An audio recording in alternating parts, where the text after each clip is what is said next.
Alrighty.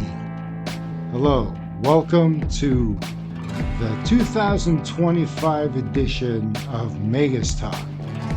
It's been a while because I've been internalizing and processing a lot of things, and I'm going to share some of them with you. This is going to be a different podcast than other ones. We don't have any guests today, and I'm taking the opportunity to not only share these experiences that I've had to give you an idea of where I'm coming from, but to also give you some pointers, some suggestions, shall we say. I don't want to call them teachings, but let's put it this way. A lot of people today are into manifesting events, whether they practice magic or meditate or just do manifestation, as they call it. And there's a way to go about it. I'm not against any of the methodologies that anybody might follow, but I want to give a supplementary context here so that if you follow these pieces of advice, you might say, then it'll be to your benefit, whatever else you might be doing. So consider them complementary. It's stuff that I haven't heard people talk about, and I believe that it is essential these days that in a world where that we live in, that we harness our potential as much as we can. And there are some simple ways to do this that make it a lot easier. And I'm not the type of person that talks about secrets and, oh, this is the mystery that nobody's telling you. It's just my perspective. So let's start with that. Namely, that in esoteric systems, and the ones that we're describing here, especially this gin alchemy system that we talk about with our guests, it's based on a combination of factors. And these factors have to do with mystical experience and a certain type of symbolic digestion and integration. When I say symbolic integration, I mean an integration of symbols and an awakening of the body mind to be able to process the symbols and translate them into experiences that are organic to it, which means you have to feel it. And what the word feeling means, some people get it, some people don't. And most people kind of have a mixed bag. So, what I want to get into is that there's a fundamental template. This fundamental template of awakening of the cosmos, it appears again and again. And it has to do with our upright nature, first of all. So, the one factor is the axis. If you look at the world tree, the imagery around it, you have a tree growing, and then it has either an inverted tree or a root system going underneath, and the ground forms a kind of circle. So you have a sphere of presence, and the tree forms what they would call the world pillar, the world axis. Now, this is not a physical thing.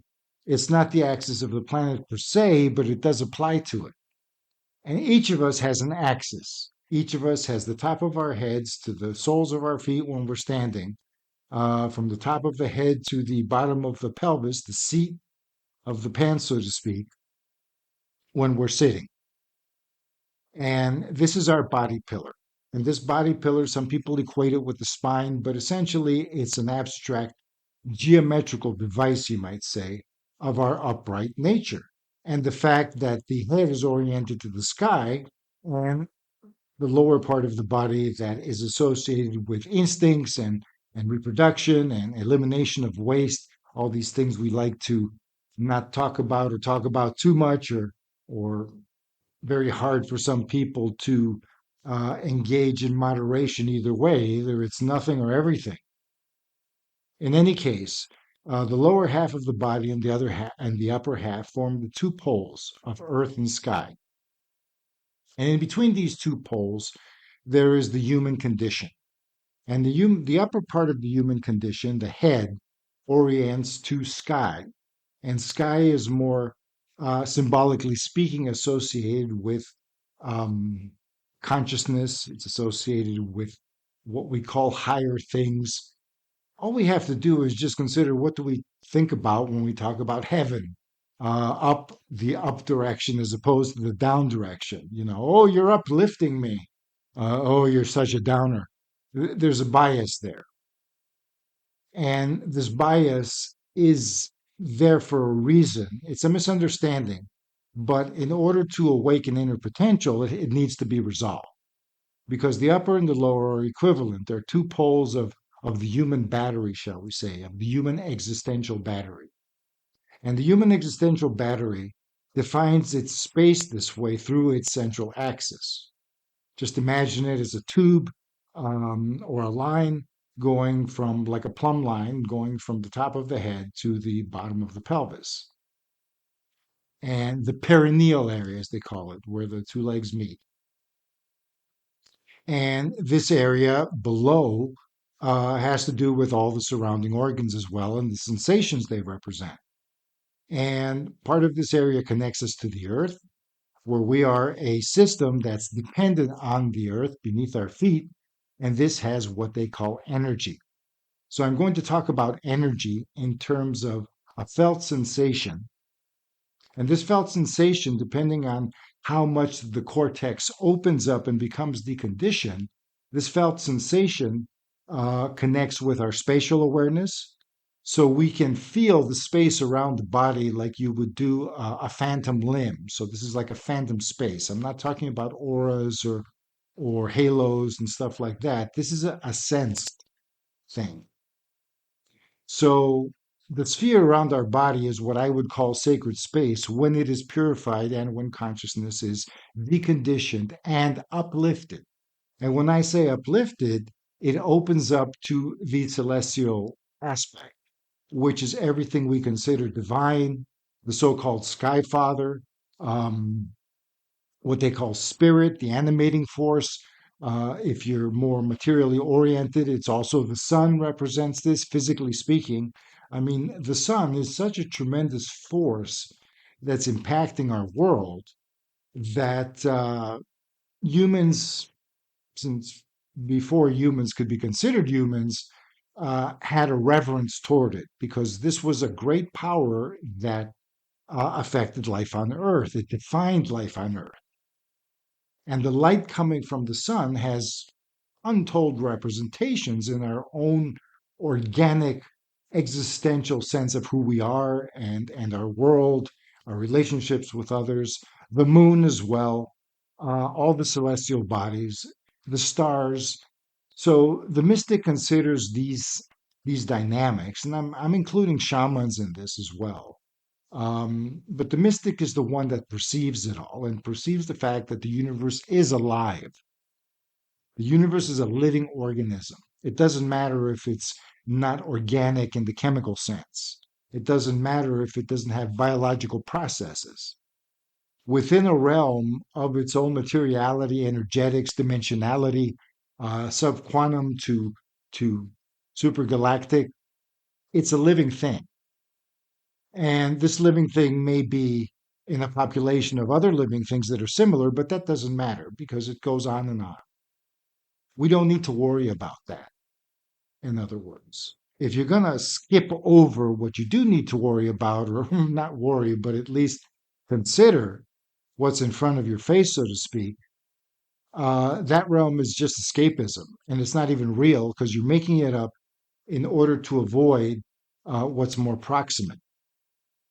At the same time, there is inspiration coming from that realm. And that inspiration drives everything we do as well. So it's not to be underestimated. The fantasy realm is important. It's just that the universe itself is far beyond what the five senses tell us it is and what our quantification of it tells us it is. So there's that, and it's manifest, and that's the best way to approach things because the body is the medium of everything that we are in this world.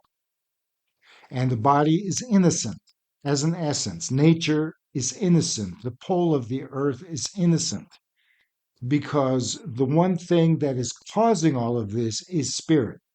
And I'm not saying God is doing this or speaking of all the woes in the world and the existential issues we have, and the fact that life is never good enough, even when it is good enough, um, that there needs to be more. And many people turn to religion and spirituality for this, but you don't have to.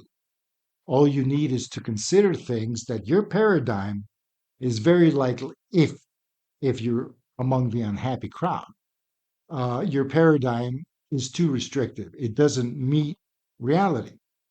And this doesn't mean that things are always worse than you think they are. It actually means quite the opposite.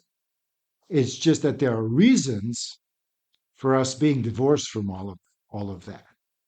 And suffice it to say, as human evolution moves forward, or wherever it's moving toward its fulfillment,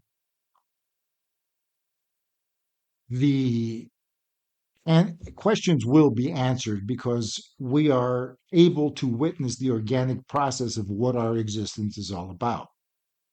And that's what this work is about, in the sense to bring anybody who's interested to a position where they can perceive the world in a rational and sane way, but free from the shackles of conditioning, while the body and all of these aspects of our being that we have repressed are able to finally come online. And then it's not all, you know, it's not all ice cream and cake. That's where realism and maturity come in, because there's a reason for everything, in fact. And part of the challenge is, as awareness opens up, um, we take responsibility for that. And so we take responsibility for the world that we perceive. We take responsibility for our perception of the world. And we take responsibility for everything that we are. And that doesn't mean judgment, and that doesn't mean condemnation. It means being realistic in the sense of, okay, why shouldn't everything be satisfactory?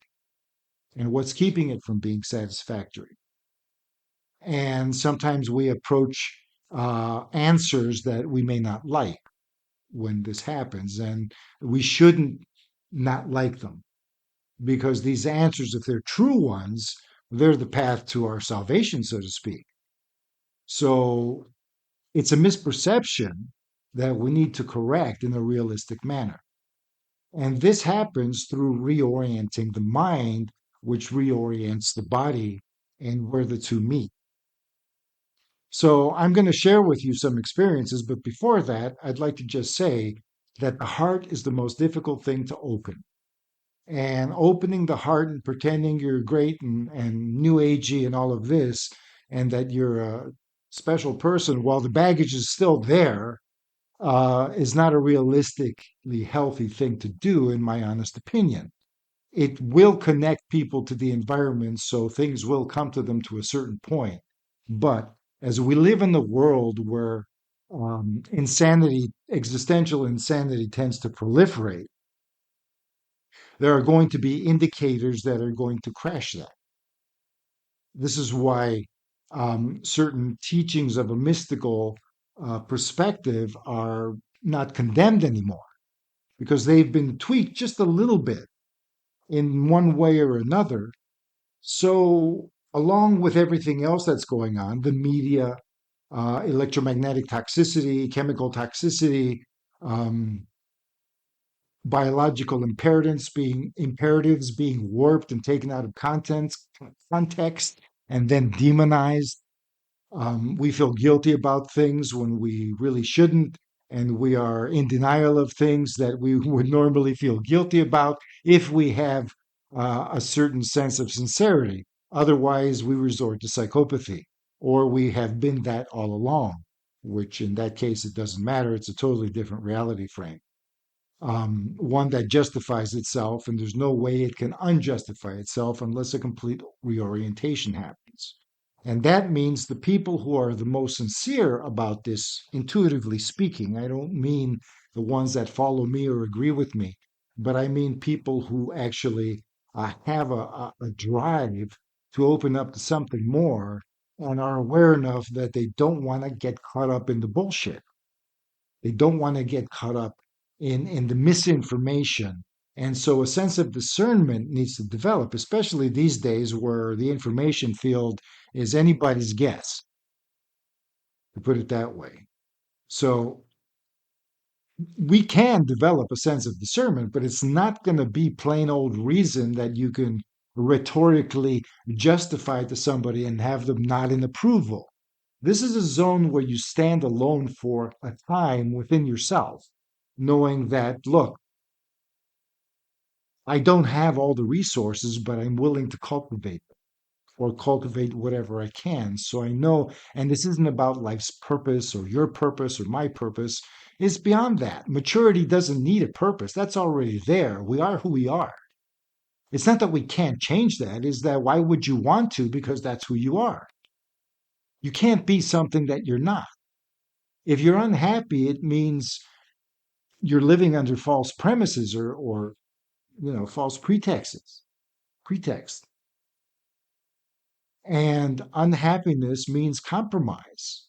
So, how do we interpret all of that? Well, there are processes, but my way, and it's not my way, but a way that I agree with, is where you touch fundamentals through prehistory, paleo spirituality, but not running around chanting around a fire or whatever. These are dramatizations. I'm talking about the essence of it. Nobody really knows how a prehistoric shaman or holy person was, except certain people who intuitively have that information. And it goes back and forth. It can be one way or another, but there are certain things that we can tune into. And one of them is the world tree archetype. And that means the axis is the fundamental, and surrounding that is a circle or an equator. And this is the form of planets, of stars. They have an axis, they have an equator. And this equator extends out. Sometimes we have rings. So gravity or the electromagnetic field, they create attraction repulsion forces. And we have effects like rings around the planet, orbits. So a circular motion around a spherical body is something fundamental in the universe. And it extends to the galactic level, where the emphasis is the galactic plane, the spherical center, and then around that there's a greater sphere that encompasses the plane. And there are jets from the galaxy going up and down, and these form the axis. Now, this is self-similar to what's going on with stars, to what's going on with planets, to what's going on with moons, to what's going on with upright biological organisms that can move around like human beings. Trees are similar in that respect. Some of them are not upright, but the ones that have trunks and are vertical, even though it's not perfect, but there's a certain, they align with the Earth's electric field, which has a gradient from negative to positive, 1 volt per meter. And so we are living in an electrical capacitor. And we're moving through this, and moving through these electrical field lines, we generate currents in the body. And these are very, very subtle effects. And they affect the state of our cells, which are also electrical in nature, electrochemical, quantum electrical. You don't have the force of gravity down there. And the nuclear forces and all of that are in a whole different realm. So chemical forces are electrical, and fields exist, and they carry information, and there is a communion going on, and mind itself is a factor of that in the physical sense. So these archetypes are actually intuitive blueprints of our own organic nature. And there's a Persian myth where whatever it goes, it just says the symbols of royalty are the ring, which they wore on their fingers, but it's a representation, a kind of reminder. And if it's made of gold or some other precious metal, you can tune into that and project it around you, and it forms the field. Whatever's in some ring, through the finger that you put it on, you can actually sense the energy and project it outwardly to form a circle that can interface you with your environment at that level of perception and receive information from the environment, but it can also filter out the environment. So when I speak of the environment, I'm talking about our personal field of experience. And this personal field of experience can be modulated. And the modulation that we do in terms of our awareness affects probability flows. It affects the flows of events. And the flows of events are an accumulation of quantum events eventually, events at the subatomic level, and scales of happening that overlap each other. Anyways, it's too complex for analysis, but there is a sense of it that we can get, a feel for it, and that is the way that it is modulated. Because as we modulate our awareness, one way to do that is through symbols, narratives, stories. Stories are so important in every culture, especially in our culture. Stories shape public opinion, public perception. So if the narrative is bullshit, you're going to have public perception being bullshit. And then it can actually toxify perception at the individual level. You become addicted to certain perceptions. You become, uh, they cause fear. So your behavior can be controlled if the perceptions, if the narrative is controlled in any shape by a few people, by one person. Everybody shapes their own narrative in a certain way. So it depends what you're connected to. If your own system of being is insulated from your environment, because fundamentally being is relationship. And these understandings, being is relationship, that means our environment is not just something other than us. It is the interface, the marriage between whatever is perceived as other than us and what we perceive as ourselves. Our environment, if we're not there, doesn't exist. What is it? I mean, I'm not on Mars, or at least, as far as I know. Um, so Mars to me is an abstraction. It's something I create in the mind. And there's a difference between something you create in the mind and something the mind perceives that has not filtered through the five senses. And so with sensitization, you learn to tell the difference. You can call it a retraining of the mind, but training is too rigid a term. It's not organic enough. This is the equivalent of birds flying south for the winter, uh, or animals, having specific behaviors, salmon going upstream in order to spawn. This is something within us. It's not reproductive per se, although it harnesses that aspect. But we have the urge to modify our awareness. And I'm not talking taking drugs or whatever, but I'm talking about, generally speaking, we have the urge to open up our sense of the world and relate to the world in a way where we can interact with that relationship and make changes. Be the whatever the world is to us, as the world makes changes in us, we want to make changes in the world. But ultimately, we want this to be a satisfying relationship. And a relationship goes both ways. So, in order to expand your awareness, it helps to understand the environment as another aspect of yourself.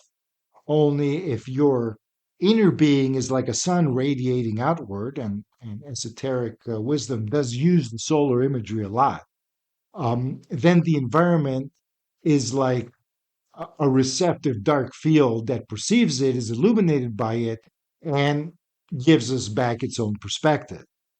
And we create what we call in physics a standing wave. The wave that goes out meets the wave that comes in, the response, and it creates a sense of presence. And this standing wave, this harmonic, um, you can see these things in what they call somatic imagery, where three-dimensional waveforms, for example, standing waves, they form really beautiful geometries. So this waveform is more complex than that because there's more going on than just some vibrating center reflecting off of a smooth surface. So the feedback is so in a universe, in an existence that is aware and alive in the deepest sense. Everything that's created is aware and alive at its own level. Humans comprise a nexus of complexity where they're almost potentially in the hub of creation. So we are esoterically speaking, a microcosm of the macrocosm. Whatever the universe is, we are in the image and likeness of us. You cannot be in the image and likeness of spirit because spirit is insubstantial. It is purely subjective. There is no objectification of it. Light is spirit barely touching the negative element, which is the divine feminine, you might say, the yin, the receptive, the dark. So in the Bible, they talk about the spirit over the face of the deep. The deep is the divine feminine. It's not awake, conscious, but at the same time, it is what is substantial. And as the two interblend, they create substance at varying levels. When it's closer to spirit, it's more conscious and rarefied, insubstantial. When it's closer to nature, as I'll call it, or the divine womb, um, the receptive field, but it is an aware thing, and it responds, it vibrates. And the vibration cannot occur without the presence of spirit. Spirit is the animating influence in this understanding. It's a very simplified understanding, but when you come down to basic polarities, that's what it is. I mean, whatever spirit can do is whatever consciousness can do without any restrictions, but without an ounce of a dark reference frame, without a response dynamic, without a wall a mirror to reflect it, without something to give you an indication, then if all you are is subjective, there's no references anymore. And it's not even a whiteout because that's something. This is like beyond transparency. And it's a state that certain forms of mysticism try to reach. Buddhism, for example, the clear light, of consciousness. But consciousness itself is a form of vibration, but it's rarefied only to the point that it's coming. You perceive it as you, and it doesn't have to be personified.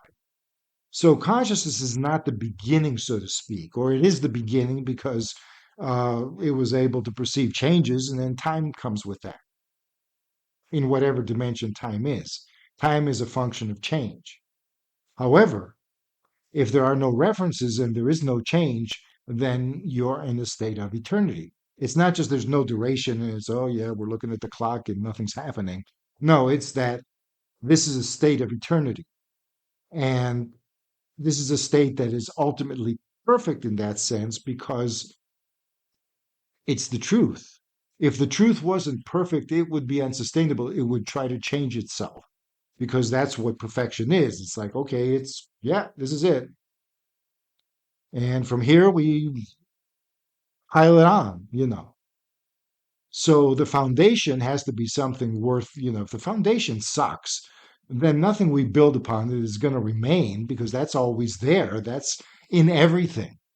So if existence were hopeless, meaningless, void, or whatever, or we're just a glitch or an accident, we wouldn't be as sustainable as we are now. So when you tune in to the symbols of existential royalty, which are the symbols of your potential, and the ring is one of them, the throne is another.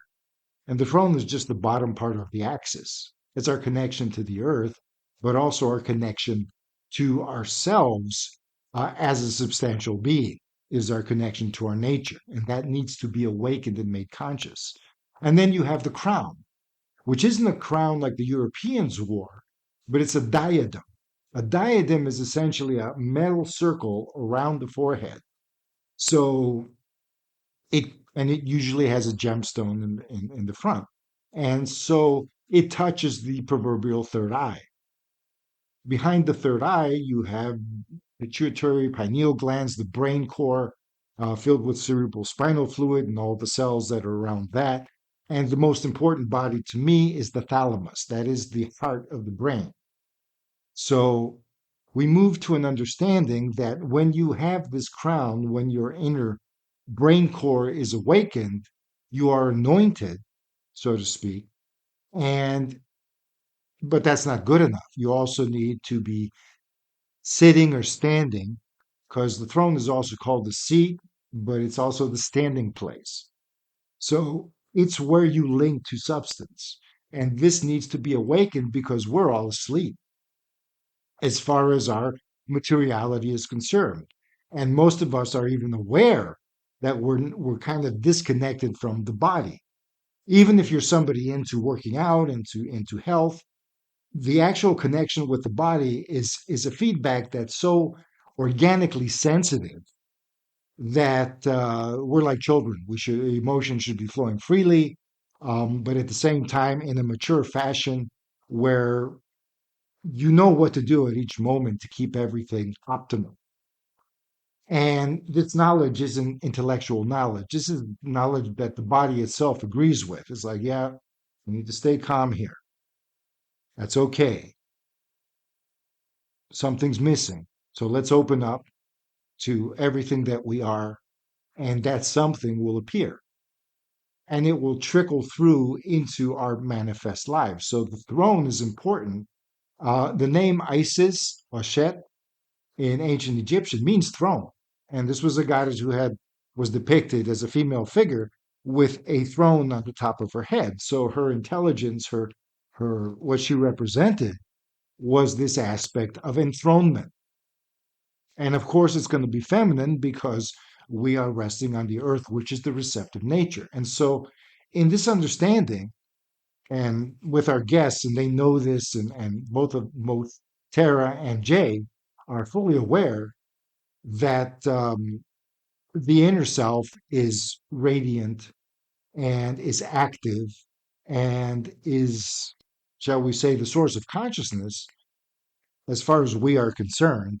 And then the world is the receptive medium that reflects that back to us. No, the world is full of other consciousness and, people and things and whatever. Well, that's part of the field. If you're going to harness your own potential here, it's a starting point. I'm not saying that for the rest of your days you're going to have this polarity.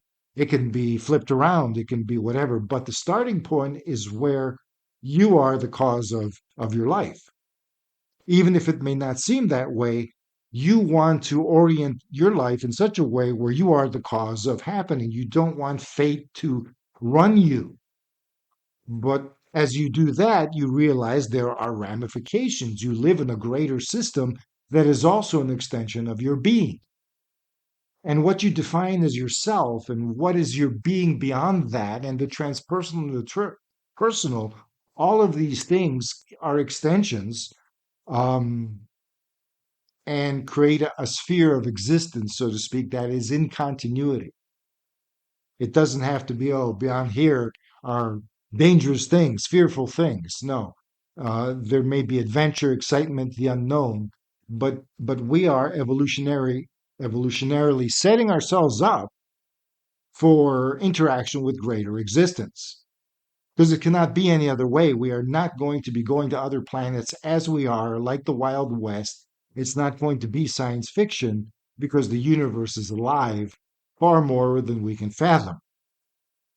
And some kind of hostile extraterrestrial individuals or hive mind or, at the level of science fiction, that's a projection of our own planet.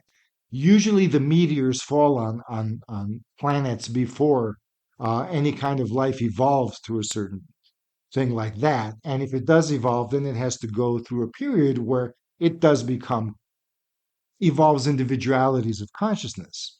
And it will either bypass the issues that cause problems, and in doing so, will have less of a substantiated grasp on reality. It'll be more of a rarefied existence. There is a vast field of existence that is more subtle than ours. Beyond conception, just the field of existence within what you might call a gas giant. What's there? Life in ways that we don't really interpret as such, but which does the same things we do. And if we come into that perspective, it's just like a dream world. It's less substantial, but uh, it still is happening. And if you're just there and you don't have anything else, well, it could be enough, but not forever.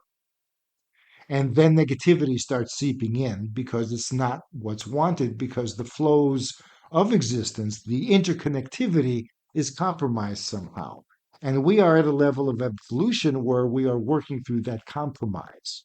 Let's put it that way. I'm not bringing gods and demons into this because there's too much preconception there. Not that these things don't exist, but what they are and how they are, if you want to understand it in terms of a grounded reality, the shamanic perspective or those influenced by it is very helpful because it's down to earth, practical. These people were never engaged in things that were frivolous or time wasting because you had the survival of ancient societies at stake. And only when you had urban civilization or some tremendously affluent period of the so called golden ages, for example, which were not that lengthy because issues keep creeping in. So we need to process, or we have been in the need as existential individualities beyond this corporeal situation that we find ourselves in. And I'm not talking necessarily about life after life in a serial fashion. That's one perception, but you're talking about an extra dimension of time at least, where time is two-dimensional, three-dimensional. So things are not linear life after life. There's interactions of being where part of you isn't people who are alive today. And that kind of perception is not like, oh, there I am looking out of somebody's eyes. It's, oh, somebody's doing what I should be doing. And somehow I'm kept from it. And that person may have that space because they're augmented. And it doesn't mean they're doing it on purpose or it's just the conditions that we find ourselves in. And without interfering with others, you can open up to your personal environment and not reprogram, but redesign your experience of existence in a way that's realistic to you. And when your feedback is sincere, in order to, because if you're sincere, answers will come to you. And then you will probably go through a process of, well, other people don't agree with me. Well, then again, it's discernment. It's like, yeah, there's no guarantee here. This is a feedback dynamic. But we're all smart enough because this is, and if we're not smart enough, that is going to be cultivated as we move along. Symbols are very empowering. And when you use symbols of royalty, the throne, and I would add the scepter because the scepter combines the top and the bottom. So you have the scepter, the ring, the throne, and the crown. And these are very simple symbols. So if you want to expand your heart, you need to experience both the throne and the authority of the mind because nobody can tell you what to do for real. You need to accommodate your behavior because there's going to be consequences if you do things, but it's not you don't do things because somebody tells you to do them and only. That's something that I believe people need to seriously consider in their lives. Why am I doing things I don't want to do or thinking things that I would really, that don't feel like they're coming from, they're me? I've been convinced somehow of these narratives and they feel off. But what's the alternative? And you will come into contact with some form of resistance. And that resistance is what you might call your cross to bear, but it isn't a punishment. It's not a sacrifice. It's simply your shadow. And your shadow is the part of you that you haven't defined yet, because the shadow is defined by the light around it, which is living. If you want to take the metaphor that the light is spirit and consciousness. And so all of these things that you are not, if you find yourself in the shadow, that means you are something or being something that you shouldn't be because it's not you. You may want to be that right now for some reason, and that's important. So knowing yourself is a process because only by knowing yourself beyond intellect in an organic manner can you trust yourself. And if you cannot trust yourself in life to keep yourself alive, at least, to keep yourself fulfilled in some way or moving toward fulfillment, you see, without blaming yourself. And it's not about your inner child, this is about you. So you are not outside of yourself looking in. You are the subject, and the center of that subject is divine. And by divine, I'm saying the source of existence beyond spirit and beyond the divine feminine is where they meet. It recreates it. But beyond them, they split from something. And this something is what is being denied and contradicted in favor of evolution to a point where we can be defined individuals around the shadow and not be caught up in it. And then everything opens up. And we're saying, oh, that's why I did it. I did this to be able to sustain a continuity of existential experience beyond a single life that reveals to me who and what I am, and where a natural flow of what I want to do keeps life as it should be. Perfection is something misunderstood because perfection is seen as a static thing. There's nowhere to go from there. Well, what if perfection is always going? Because you always want to keep going. Why? What's the outcome? The outcome is the better outcome. The outcome is the challenge to be more fulfilled and reaching a point where what it is, creation, creativity, us humans want to be creative. And ultimately, behind that is relationship. And I don't mean with other people and the conventions about it, I mean relating to existence and ourselves and what relationship is. All of this goes down to the source is love. And when the only way to get have more and be more is to see, well, what's the path without love? And that's the path that creates the shadow.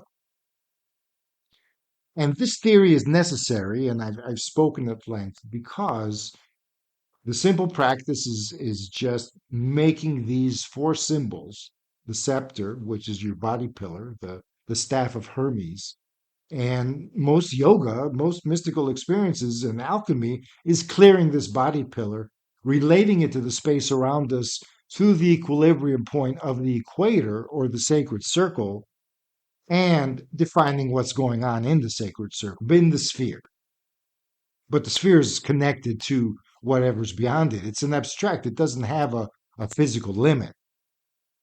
So these are realms of relationship with the environment and how to modulate it to create a better experience, not to self-serve, because then, well, you can be creating a worse experience in the short or long run and have the illusion that you're benefiting because it's all contrived, because you've fallen for a certain limitation that has you reject your resources. It's like this. I'm not telling you you have to be loving. That comes naturally with being yourself.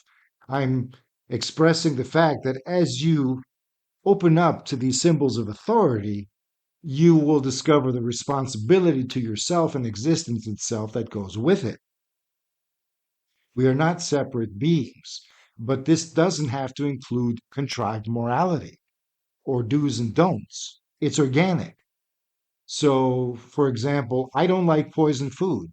I'm not staying away from poison food because it's a bad thing to do, and I feel guilty if I engage in it. No, I don't like food that tastes bad, first of all, but at the same time, poison food, even if it tastes good, I can sense it. My body doesn't like it. There's an aversion to it. There's some weird sense of discomfort that's telling, that comes with sensitization. So I'm not saying I'm immune completely. I can fall for whatever, but it's an example. Let's put it that way. So I'm saying all of this because there's more misunderstanding in every word that tries to convey understanding than you can shake a stick at. Now, that being said,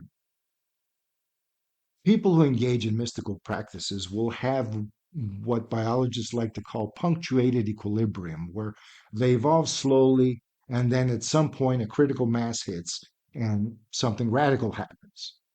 And that will happen if there's an accumulated intention or desire or need on some level, and our life isn't fulfilling, but we're too scared to make any changes, and the changes will happen for us. Or we're caught up in a false narrative because of the situation. And I'm not going to give examples here because it doesn't matter. That's part of your self knowledge. There's enough all over the place with incarnation and this and that, and myths and stories and the lives of mystics and even the fantasy stuff. You see archetypes in there. And if it's something that is contrived, that is some kind of sending a moral message or propaganda, if it's propaganda, then it's a hijacked archetype. But if it's not propaganda, if it's pure entertainment, archetypes cannot help but seep in because we are not entertained without being in tune with something that is beyond us, transcends our lives as we are, but it's also within us and we can relate to it. We share it. And that's the important thing with an archetype. It's a shared representation of experience boiled down to its essence, condensed to its essential thingness, substance, truth. So consciousness is beyond an archetype. I call consciousness an omnitype because it is beyond form and it is beyond context. It is a fundamental of the essence of being separating its subjectivity from its objectivity.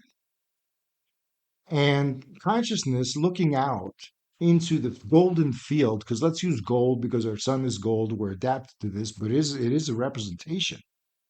And it is a warmth that comes from this. So warmth, gold, love, ecstasy, a sense of this is it. If you're there, you can't be denied, and that's why people have religious experiences. They don't happen to people. Real religious experiences, the true ones, happen to agnostics and atheists, where you're basically at least neutral about things like that, or they didn't concern you before, where you don't inject bias from the get-go. That may happen later, but the impacting experience is raw. And if you're a rationalist and a materialist, then that's why they say that no, it's a religion. Because if you have a true mystical experience on any level or just beyond the gates of perception, so to speak, then your rational scientific mind will come in and try to structure it for you. That's one of the reasons when LSD was given to children, or children, I'm talking about like 3-year-olds, there was almost no change. They got a little more animated. These were experiments behind the Iron Curtain, so to speak.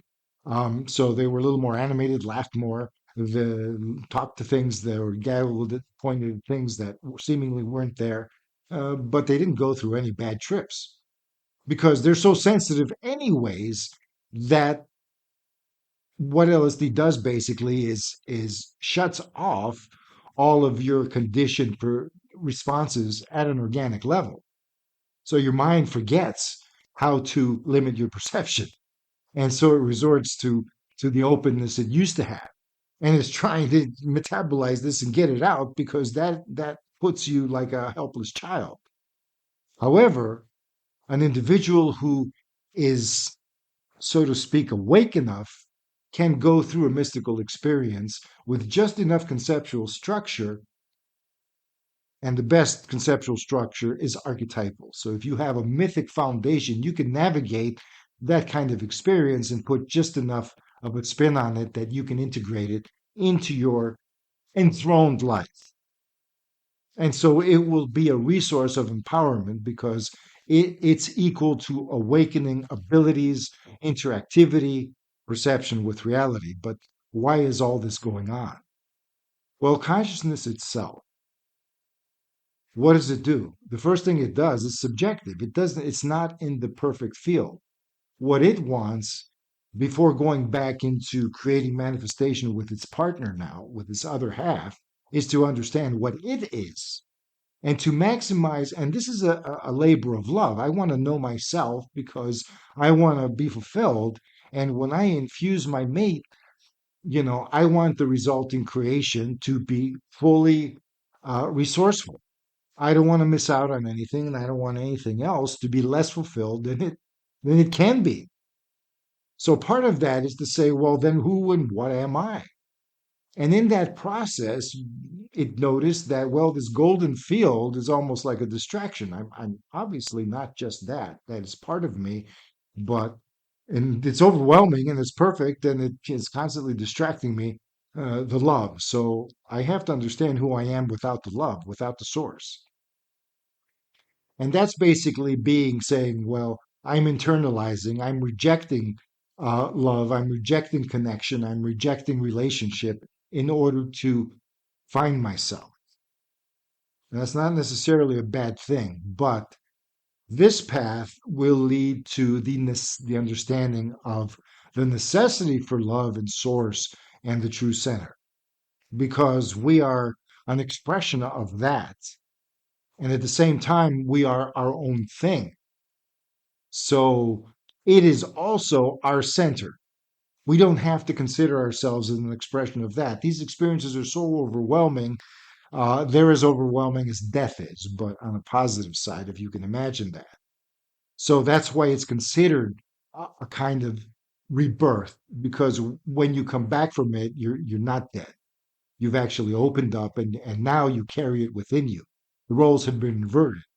You're not in God and overwhelmed and losing yourself. You are, God is in you, and the kingdom of heaven is in you. And I'm speaking mystically here. I'm not speaking religiously. I don't want to sound like a preacher.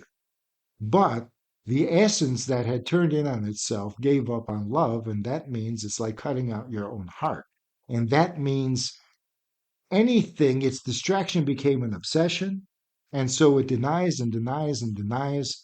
And at the same time, it's experiencing its former desire for relationship.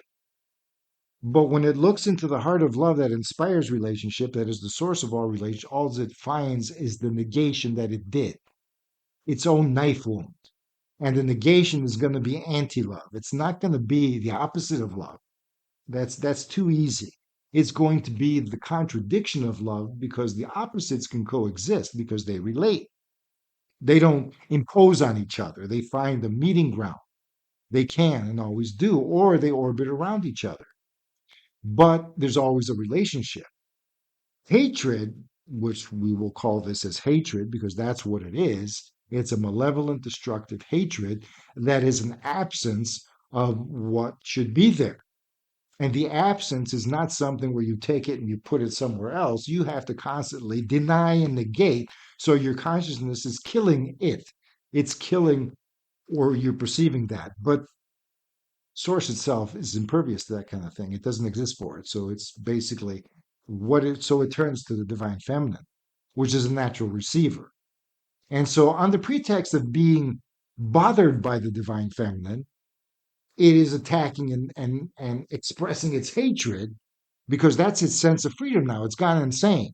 It doesn't have a center anymore. So it's chaotic. So it's sinking literally the claws of consciousness into nature and full of hatred, and then everything builds around that. And the so-called sin of Lucifer is the divorcing from the source of spirit that never gave up on love. And that's the one thing the so-called great spirit doesn't have, is a shadow. Its shadow, its definition is the divine feminine. It's the substance that it wraps around. But it doesn't want a shadow. It's own thing, and that's what it is. The rest of it can only be modified from within. So you have to go into the process of becoming a shadow, individualizing, going through all of that, which amounts to an environment of conflict and hatred, until the truth can come in and set things straight. And that's evolution. So beings that are conscious at a material level are challenged to not go insane, because they are now perceiving at a very substantial level a negation of source that is playing out in every event of suffering throughout time. And time is contracted purposefully. This is not a restriction or a prison. Basically, one moment follows the next. So you are completely clear about what's causing anything in four-dimensional space-time. So 3 dimensions of space, time is just the movement. It's energy. It's what energy does. Energy doesn't happen in time. It is what time is. and we can't perceive time without energy. The word energy, energo, means doing something. So internalization here, and I'm intellectualizing this, but internalization eventually leads to a state of becoming an evil conscious being until you reach a critical mass. And that critical mass of evilness is where you've negated everything, including your own existence. So you step into oblivion, and then you're right back where you started. Because when you step into oblivion, you're basically finally negating the one thing that should have been, that is meant to be negated, and that is the negation itself. So I'm left with nothing, including myself. So so none of this exists. This whole process of negation doesn't exist. It's a temporary thing. It has a beginning and an end, and it stops at oblivion. But when you have just enough of a nature to perceive everything and put it into context, you are structuring memories and experiences that have outlined something, your choices, your dispositions, what you like, what you don't like, what happens when love is there, what happens when love is not there.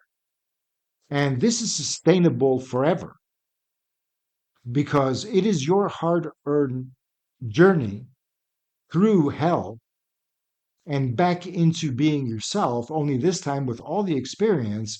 And we can notice that a lot of so called souls on this planet want to go through this as if it's just starting, in a way where they're immature because they're using their substantial nature and that of others as a shield against the truth that you're basically, you're sacrificing the world for your whims of self-understanding, and they're whims because it could have easily be gotten in another way.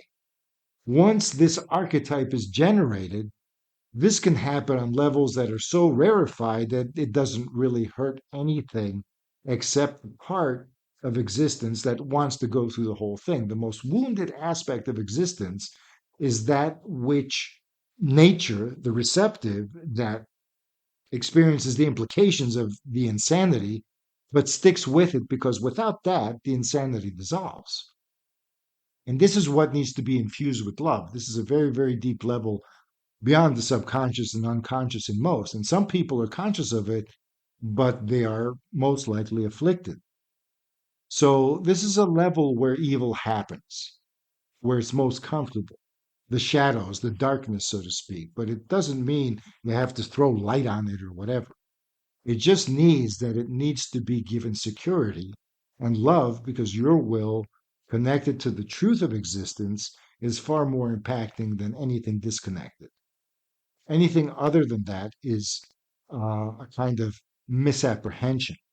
And we're full of them to the point that they create body armor, tensions in the body that doesn't allow fields and forces to move through that could create spontaneous modifications to our benefit. Now, this ultimate reality of source, that is, some religions are based on mystical experiences, most of them, in fact. And the Abrahamic religions are based on mystical experiences. You can see it throughout, not just that of the founder Abraham, but Moses. The whole life of Moses was start to finish mystical experiences, but mostly the part in the desert, the burning bush, all of these things. Um, the ancient Egyptians as well. They had a period that was associated with stellar worship, where the cosmic, whatever they perceived from the cosmos, was grounded to a certain degree. Their, well, I won't get into their burial customs, but then they went through a solar phase where individuality was more important. These evolutionary patterns were conducted through that, and then through a lunar phase, where it went deeper and seeped into the rest of the human collective. We're connected to the universe in far deeper ways than we might think. But we need to take the technology out of our metaphors and not feel we're entering a biological soupy goop, because this is actually the realm of harmonic, of the music of the spheres. This is a realm of fields and forces that are some ideal you might say, because they're less restricted. But there's also hell zones. And there's also forces that are attacking the material universe and parasitic effects on cosmic scales. There's many things going on. So when you move into true mystical awakening, you open up to intelligence that's beyond your personal self, but you do so at a time and point in existence, in your own existence, that you're okay with that because you've been through enough, that you know who you are, and it's not going to shake you. You can open up to it and you'll be right back to being yourself until you get used to it. When the heavens open up in mystical experience, and it's an experience I've had recently, it's almost like the material plane contracts to point sources like a grid or something and reveals a reality behind it. And then when you shift back, the other reality contracts, and but there's a point where they can overlap. And that kind of overlapping creates ripples. And you might be experiencing an apprehension, but if you go deeper, you can see that some entities are not happy with that kind of thing. And right now, that kind of thing is moving through the planet. And there are beings that are mythologies and mystical records called archangels from the Judeo Christian tradition. And these beings are aspects of mystical experiences. Some of these have been recorded. Again, I'm going back to the Abrahamic traditions because that's where I technically come from, but not from a religious. I'm not a religious person. It's just that as I move forward, my mind's opening up, my heart's opening up. As things are opening up, uh, any kind of interpretation and understanding is framed in this more automatically than I would think. It's convenient for me because it explains a lot. Because the traditions of Abrahamism are more abstract. The Eastern Mediterranean that expand into Europe and the rest of the world have a specific message of transcending the current frame of existence, not existence, but the current frame of probabilities of happenings, and moving into one that's far healthier. And this is coming just like you have cells in the body uh, have influences from the rest of the body and all the other cells and the greater symptoms and then the greater environment beyond the body. We are experiencing the universal body coming into being in tune with us, where the microcosm and the macrocosm are almost closing the grand circle, potentially speaking. We're in that kind of a readiness. So, whatever is trying to inhibit that, or whatever represents the unresolved shadow aspect on a cosmic scale, even, is also going to be visible. But we're the ones that determine how it is visible, where and when it is visible.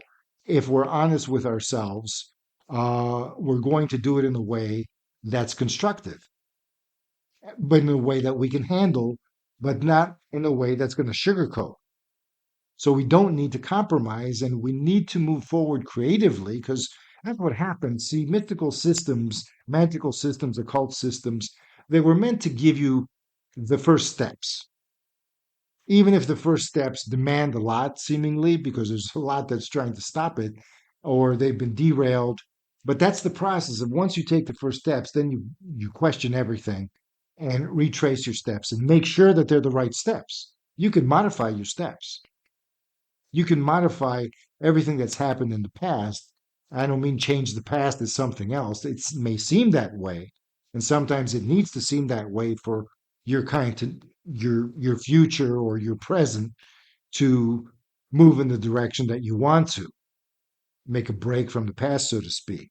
But if you don't consider that the past is also your source of wisdom, you can be derailed in a direction that you don't want to go because you've lost touch with where you were. So opening up is actually something that makes sense, but we enter zones where the parts of our brains that are more instinctive, that are more subject to survival instincts, fear, or what I would call the primitive areas of the brain, so to speak, the reptile brain, they get hyperstimulated. But at the same time, this is putting us in touch with our own existential past. I'm not talking past lives, but experiences in the field of being, so to speak, that we identify with as continuous. If it were our past, and it might as well be, then we relate to it. You look at past lives, for example, and you might come up with a narrative from a past life that is completely ad hoc and doesn't make sense, but on a deep level, there should be continuity with it. Even if it's complete fantasy, maybe you've connected to the archetype behind that because the truth might be too mundane and you're judging it. You can't get the gold from what it appears to be, so you need to embellish it with a mythic narrative, but the narrative touches the same essence as the truth of it. Each of us has what we might call a golden path, the ideal sequence of events that we can go through where, yeah, it's always a thumb up every day, all day.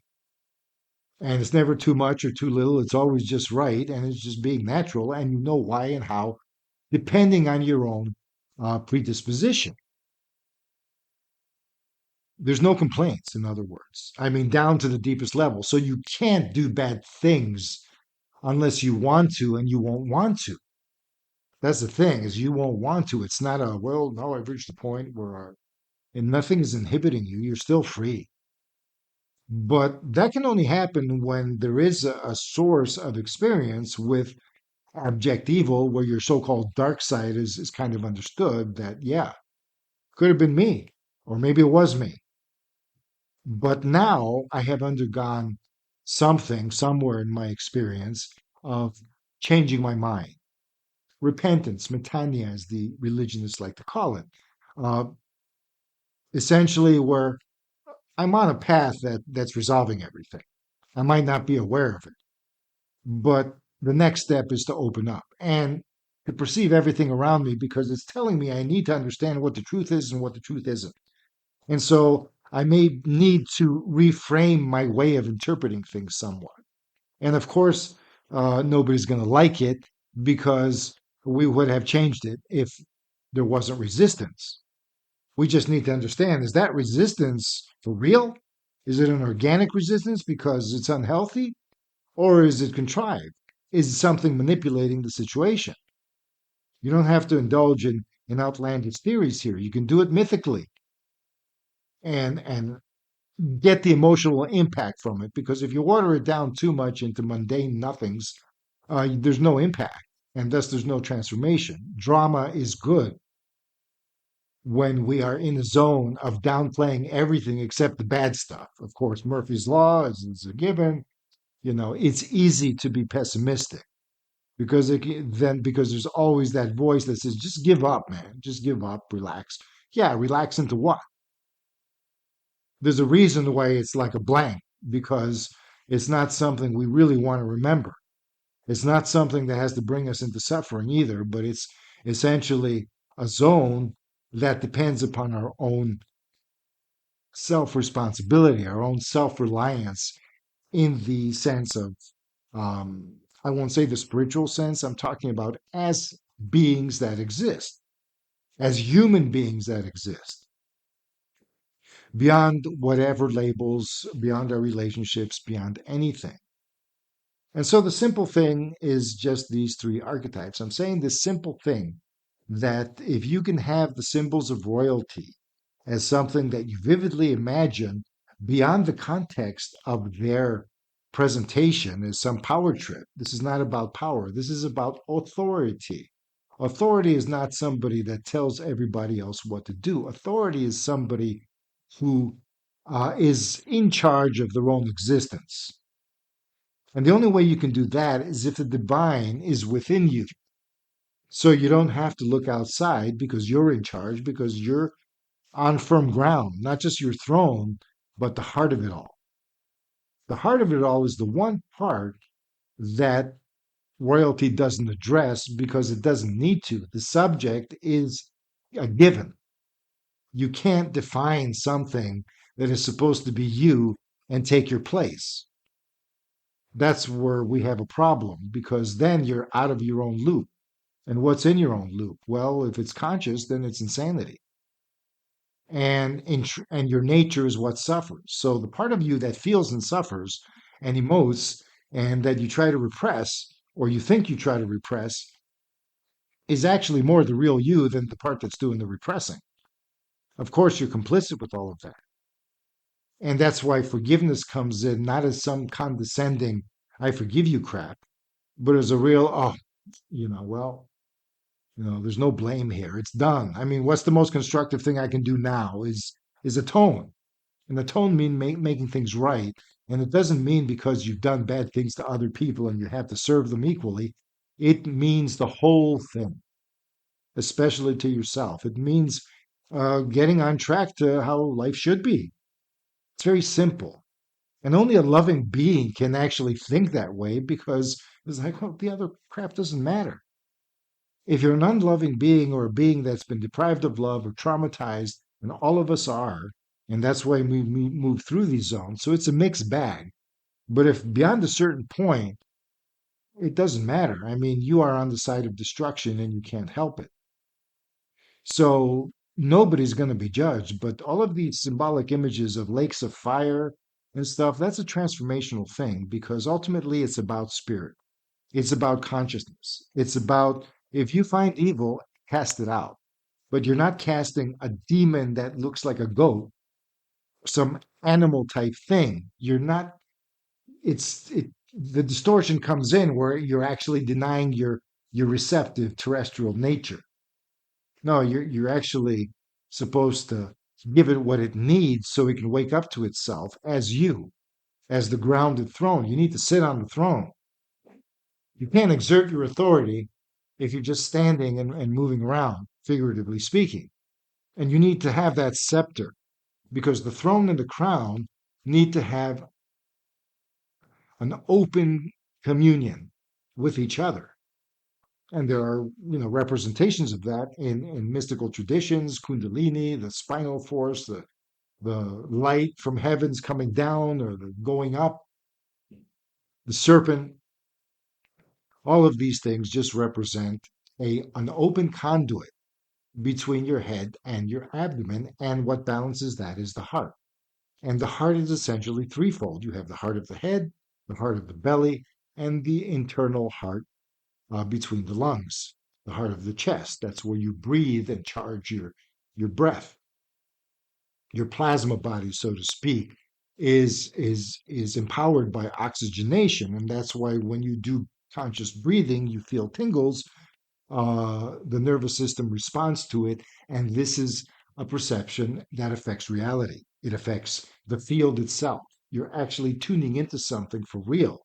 You may not see it, but your extrasensory perception or infrasensory perception is tuned to it. So you're learning to perceive beyond the five senses, but that doesn't mean that it's alien to the five senses, because it isn't, because you can even have auditory effects. You can have cognitive like effects where you have thoughts as if they come into your head. Information that way can come. Intuition opens verbally that way from within. You can even have, you think you smell something, but it's actually perceived beyond the senses, let alone visionary experiences. But primarily, it's the internalized sense of feeling, a quasi sensate, quasi emotional, basically what babies feel before their senses fully come online, how they experience things. And this is an organic biological thing, not the body divorced from the mind, it's the body mind together. Now, the experience I had, see, I'm blending it into everything else I'm saying because it's par for the course. The biggest thing in other experiences of the past I had with assisted substances, so to speak, in a very, very coherent and mature way, by the way, with other people and not. But there's a level of opening that literally generates fear because it's real. And it can be at a point where it's more real than material reality, even though it's a far more subtle experience. When you focus on it so intensely, the truth comes through as something almost solid. And it's not overwhelming, so to speak. It can be. That depends. But you're in the face of what's way bigger than you, beyond the concept of bigger. It encompasses and everything and nothing. So there's no hiding. You're not even exposed. I mean, this has to be so loving that you can be completely beyond naked and completely comfortable with it. And that's another one of those biblical symbols, where humans were naked and they were comfortable with it. Then they had to cover themselves up. Yeah, because they felt threatened. That's why they covered themselves up, especially the genitals. It's like, well, we're not in Kansas anymore, and I'm aware that bad things can happen, so I need to cover myself up. Get away from me, you pervert. And before that, things were open and free. And you don't want to get back to the state as it was, because that's a state of innocence. Innocence means no experience. So to gain experience, one of the symptoms is I'm learning to protect myself.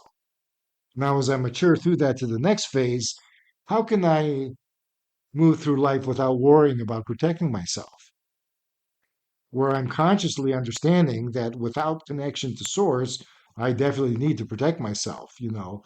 Hatred is around. Even I might not be hateful, but I'm entering a zone where disconnection from source is a thing. And I'm understanding and I'm knowing it.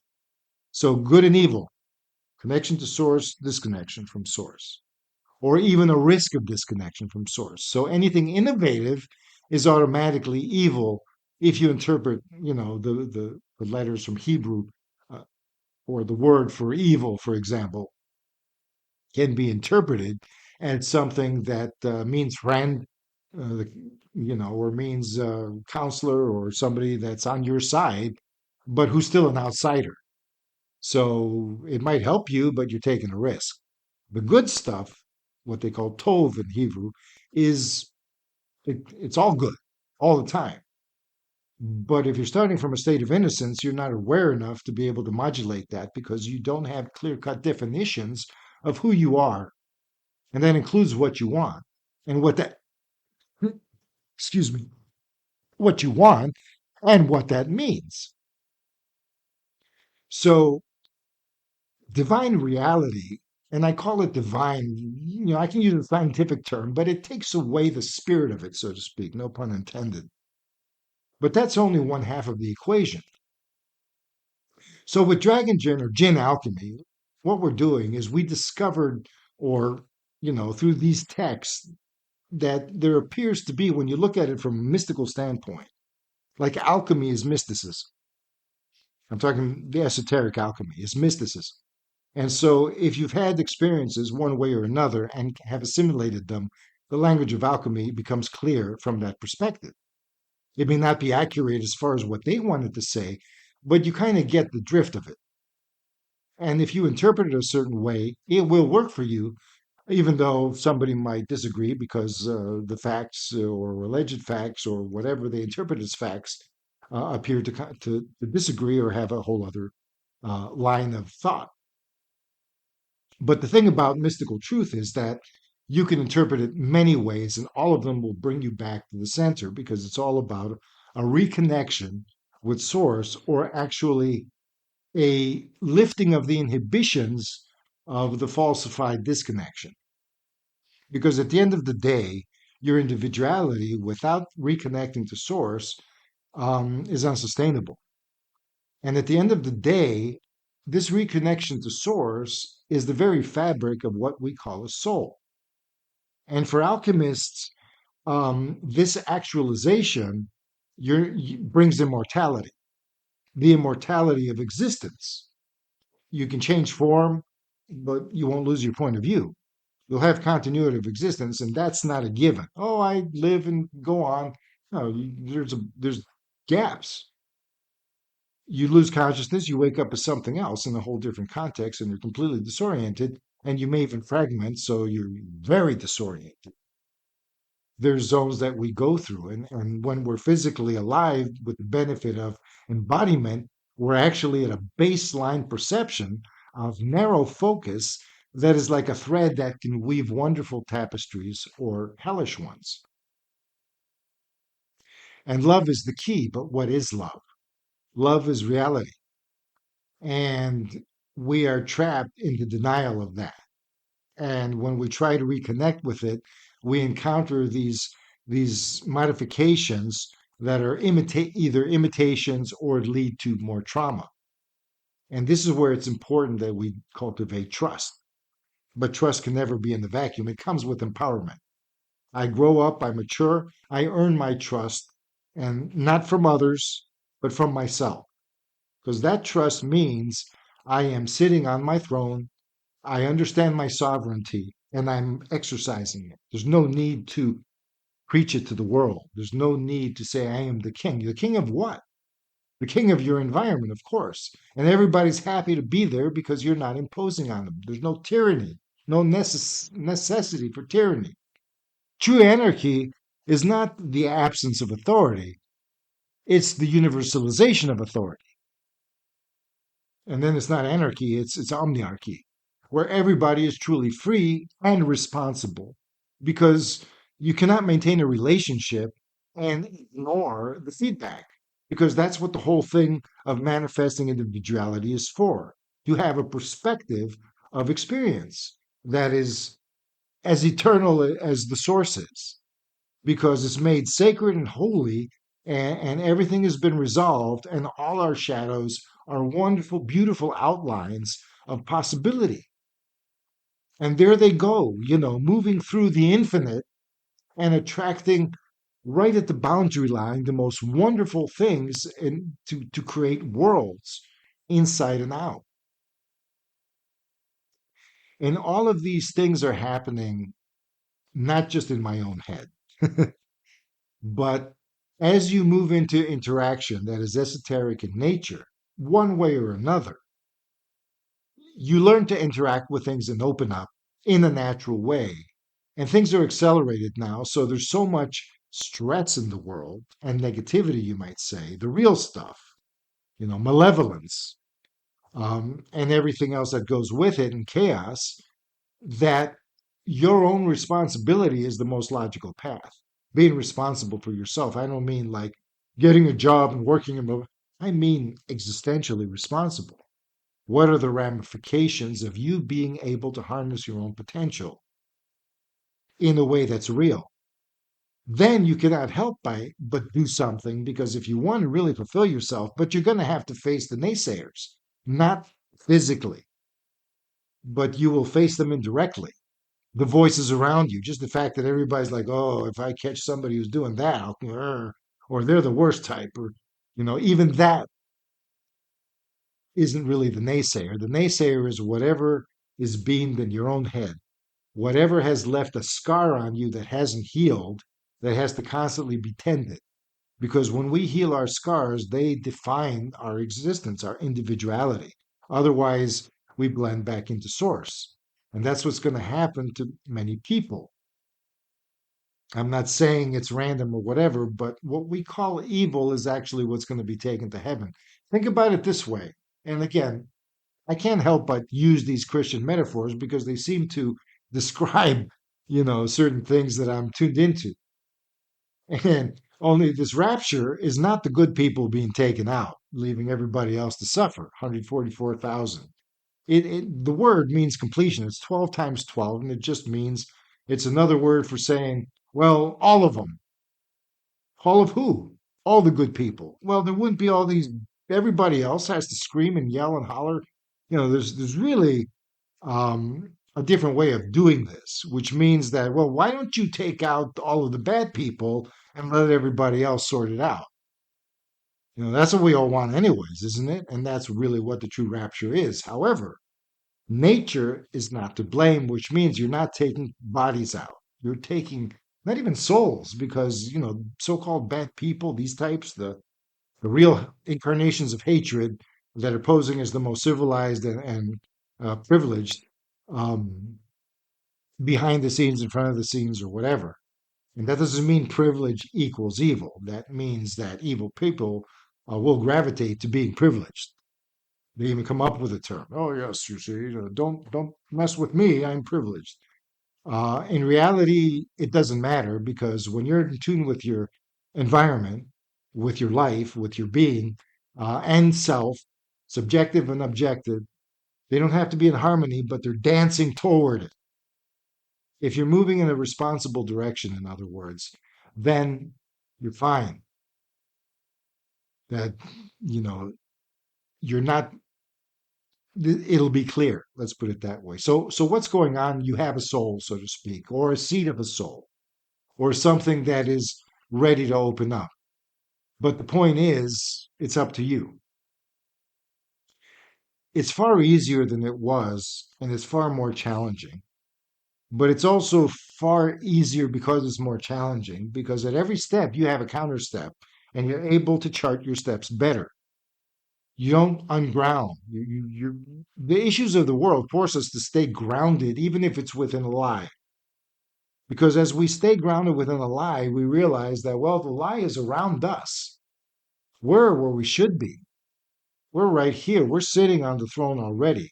And that's why mystical traditions, for example, cause about a fire in the lower parts. The fire is the spirit itself coming down and making everything in our deeper nature, in our earthly nature, conscious, where we're conscious of the body, we're conscious of the subconscious impulses, where nothing slips by. You don't have to be hypersensitive for that. All you need to do is be aware of what you need to be aware of. And that's a matter of intention. But there are helpers along the way, and it's fun to be esoterically creative. Really, that's why I do it. I enjoy it because it's creativity. It's like, I play the piano, and the keyboards, and I compose, and it's fun. I like it. I write. When I write whatever and it flows through, and you feel a creative fiction, short fiction, whatever. Just for me, even the information stuff, as long as there's no obligation involved, it's fun. Other people don't like to do that. That doesn't matter. They have their own fun. And fun always involves some kind of act of participatory creativity, even if it's in generating a situation where there's an interpersonal relationship that itself is created. You're not painting pictures with it, but you're creating an emotional and experiential symphony with another person or other people or an ideal that is itself a fulfilling dynamic. Or it is a fulfilling dynamic, but that doesn't mean you're fulfilled by it. It means it's taking you on a path where the next step is better than the last, even if it seems like it's going backwards. Because that going backwards is an experience that's needed until you realize that, well, I'm full of all these experiences I don't need. And it's not going to automatically go away because there are issues and we're in the middle of them. It's not just about us. We're learning relationship. So the first thing you do is you harness the environment and expand your perception to the point that you can experience spatial awareness. That's not necessary in the sense of some people don't have an affinity for that. But in some way, that representation of the field of being around you, as well as your personal axis, the relationship between your emotions, the heart, your breath, the lower energies of your abdomen and pelvis, and the cognitive energies, and the mental vitality that occurs in the brain. So it's not just about thoughts and information, it's also about a certain vitality that comes from attention. Without attention, you can't sense energy. So if you pay attention deep enough to a part of your body, you're going to feel your sensory cortex respond to that. And I'm going through all of these things to just give an overview from start to finish. And right now, I'd ask you to subscribe and all of that.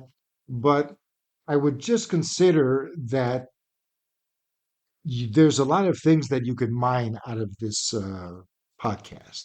I'm coming to a close right now. I've been babbling long enough. And I will get into my writings about archangels because I think it's about time I talked about specific things like that and what they are and how you can harness them. So my Substack is going to have that. I'm continuing my yoga analysis in the Magus Now videos on YouTube. I've taken some time off of that, but there's one coming right away. I just wanted to get this material off my chest, and I've been on this long enough. So please take all of this to heart. We're going to come in with Jay again next time. And having this context, I will start talking about what gin alchemy is really about and how it's being harnessed, how we're using the tarot as symbol fulcrums or symbol accesses to really get what these powers are and how to integrate them and what that integration means. So it's pretty profound, but it's also fun because you're also interacting with beings that are ancient, but have been there all along. Eh, They've been misunderstood, but they've also been perverted. So what people call demonic jinn or negatives like that or those connotations, well, those are real. But you enter a zone, they're real for people who haven't gone through a certain internalization that can ensure that they're tuning into the ones that are beyond that. So just because a jinn is called Asmodee, it's not the same one that did all these bad things. It is connected to that. And if you don't bring in your higher consciousness, as I explained it also in the Magus Now videos, if you don't bring in your higher self, so to speak, and the next one is about that, how to connect with your higher self, your guardian angel, all of that, open up that kind of awareness, then what comes to you is not of your own choosing because that's part of your anointing. The anointing is different too. It goes beyond your higher self. It touches the core essence of your consciousness that is not divorced from that is shadowless. So you're incorporating the part of you that is shadowless with the part of you that is developing a shadow in order to suck out whatever's trapped in your shadow, whatever's trapped in negative experiences, in fate, in inevitable things. And you have no choice but to be screwed here, that kind of thing. Or where you harm others and are driven to it. You can't help it. Or it seems that way, or you seem to have no choice. But there's a level of infection and hatred where your individuality is dedicated to that kind of thing. That's your home team.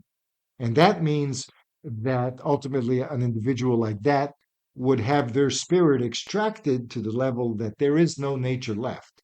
The only way they'll find redemption is if you take away all of their grounding. So all that's left is an abstract mind. And some are philosophically tending to that direction as a futuristic, but for everybody else, oh, I don't want that. I want to keep, well, yeah, because that's the force of hatred, which is destruction, negation, annihilation, contradiction. Anything that love wants, it wants to undo. And it is a perpetual undoing. So your hell is eternal in that sense if the devils are running the show. But if the truth is running the show, the so-called lake of fire is basically, well, your true nature is basically being divorced. So you're entering nirvana. It's like an enforced injection into nirvana where there's nothing there except pure spirit, and all of a sudden it all falls away. And you can either come, and when you reawaken, reconnected to source, you're going to start being drawn back into your nature, falling, so to speak, but not falling, more like floating down, and in greater and greater experiences of density, so to speak, and you're facing the crap that you've done along the way. So when you come to a point where your soul is in readiness, you got to go back into all of your incarnations from the future to the past. And at some point, the past and the future meet and you have a conversion experience. Past is the evolving self that hasn't resolved anything. It's encountering the part of yourself, which is the spirit part, that has resolved this whole situation and is coming back in order to ground it to the very beginning. Because it'll pass this present and go back and give fortify the present with redeemed experience, where the experience may not change, but it's put into perspective and made holy for that.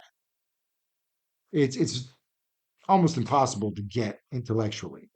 In fact, it doesn't make sense intellectually because our intellect is based on certain axioms, certain givens that are considered inviolate, but really they're being violated by the very presence of the restriction. I mean, it's all restricted. And somebody who has no heart can manipulate all of this. It doesn't matter. That's why discernment comes. There's a form of discernment that can only awaken when you open the true center. And that's just a matter of choice. It's try to take religion out of it and open up to God without the concept of God coming in, as biased as it is. It is ultimate reality. But ultimate reality has an active and a receptive aspect. The receptive aspect is what gives birth to everything because it doesn't gain substance until that aspect responds. And ideally, when it's loving, it responds like making love. Only the creativity is always right. It's the best thing that can happen, and it's an act of love.